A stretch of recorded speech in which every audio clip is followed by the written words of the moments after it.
मित्रांनो, आज बघा आम्ही ट्रॅक्टरनं सरी काढून घेतली. तर आता ही त्याची लांबी साधारण त्या रानाची 100 फूट आहे बघा. आता हे 100 फुटात भाग आम्हाला चिरा पद्धतीनं पाडायचं आहे. तर 7 भाग होतात. तर त्याचे 7 भाग त्याला चिरं म्हटले जातं. तर बघा ही अशा पद्धतीनं आम्ही चिरं तयार करणार आहे. त्याला खेडेगावात खंड म्हणते पाहिजे ही अशी. आता एक खंड तर ह्याचा भाग असा थोडा थोडा करायचा. एक 10 ते 12 फुटावर आम्ही बघा हात तयार केलेलं बघा. साधारण ह्या तुमच्या वाकुऱ्याची साधारण हे वरंबा आणि हे वरंबा साधारण 12 फुटाचा आहे बघा. 12 ते 15 फुटाचा आम्ही तयार करतो. आणि तयार केल्यानंतर प्रत्येक त्या चिऱ्यात पाणी सोडलं की मग इथं एक ठेट्यावर बी लावायची आणि खाली एक बी लावायची. म्हणजे पाणी तिथपर्यंत आलं की मग तो थेटावर येतो. मग ते थेटावर बी लावले की ती थेटावली बी उगावती, खाली उगावती. तर सरीचा एक फायदा आहे मित्रांनो, असा फायदा आहे की आपण कुठली बी जरी लागण केली, ऊस असो, भेंडी असो, गवार असो, कुठलं असो द्या, तर सरीचं पाणी थांबून राहतं. त्यामुळं गवलाई राहते रानाला. आणि गवलाई रानाला राहिल्यामुळं पिकाची वाढ चांगली होती. म्हणून बघा आम्ही सरीला आता गवारी लावणार आहे. खाली एक की वर एक.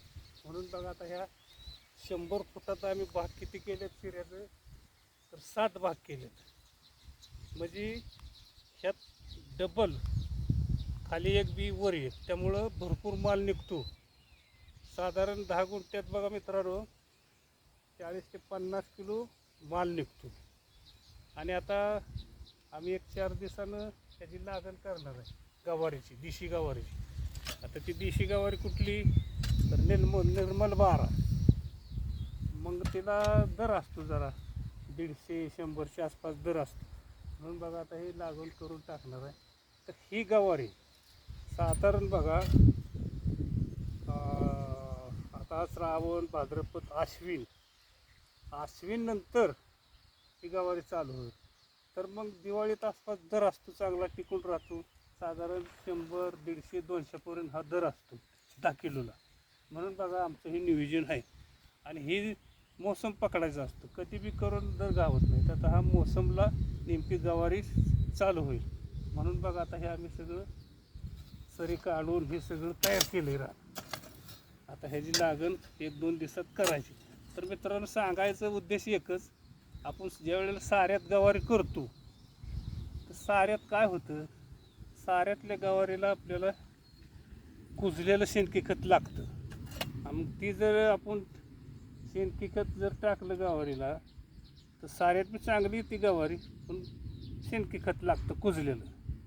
आणि सरीचं आणि साऱ्याचा एवढा फायदा आहे, सरीला पोकळ रान असतं त्यामुळं गवारी वाढ खाती, माल निघतो आणि गवलाई राहते रानाला. म्हणून बघा आम्ही सरीला कुठलं पीक असू द्या, भेंडी, गवारी, भाजी, म्हणून सरीला करतो.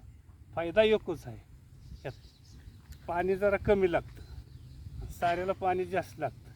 म्हणून बघा ही आम्ही सरीला कुठलं असू दे पीक सरीलाच घेतो. म्हणून ह्याचा फायदा येतो आणि कमी कष्ट. तुम्हाला सांगतो यातलं मेहनत नाही, फक्त सरीचा जरा वाईज कष्टाचं काम आहे बाबा. हो का, हिला सरीला तोडायचं सोपं काम नाही. ही सगळी माती अशी वनबेव घेऊ लागते. काही अशी बघितली का, अशी माती सगळी घेऊ लागते. आणि स्वच्छ ठेवावं लागतं रान, महत्त्वाचं. स्वच्छ ठेवलं की मग आपल्याला जास्त त्याला कष्ट द्यावं लागत नाही. आता हे साधारण सरीत किती पाणी बसेल, शिकार पाणी बसेल, त्यामुळं जास्त पाण्याची गरज लागत नाही गवारीला. म्हणून बघा आम्ही ह्या अशा पद्धतीनं शेतीचं काम करतो. कमी कष्ट, खर्च कमी. आणि साऱ्यातलं कसं आहे, शेणखत लागल्यामुळं आम्ही साऱ्याकडे जास्त पिकं करत नाही. धन्यवाद.